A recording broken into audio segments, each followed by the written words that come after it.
Indonesia sudah hampir sepekan membuka sektor pariwisatanya bagi pelaku perjalanan internasional, terutama untuk Bali dan Kepulauan Riau.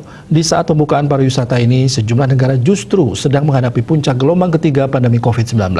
Sementara Indonesia baru saja berhasil melalui gelombang kedua yang puncaknya dialami pada Juli 2021.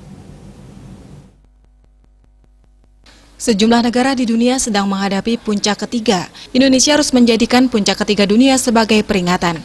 Sejumlah negara tetangga seperti Jepang, Singapura, dan Malaysia sedang mengalami puncak kasus ketiga. Hal ini menjadi peringatan bagi Indonesia untuk tidak lengah terlepas dari tren penurunan kasus yang sedang berlangsung. Gelombang kedua pandemi berhasil dilewati Indonesia dalam 3 bulan.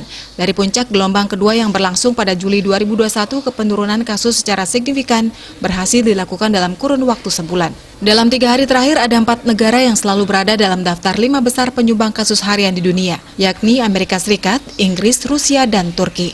Sedangkan sejumlah negara tetangga masuk dalam 25 besar penyumbang kasus terbanyak di periode yang sama, yaitu Thailand, Malaysia, Filipina, Singapura, dan Vietnam. Jumlah kasus harian di negara-negara ini mencapai 4 digit. Melihat tren di dunia, saat ini pemerintah terus melakukan upaya pencegahan, dan salah satunya dengan vaksinasi COVID-19. Pemerintah Indonesia terus meningkatkan berbagai upaya pencegahan COVID-19 termasuk vaksinasi.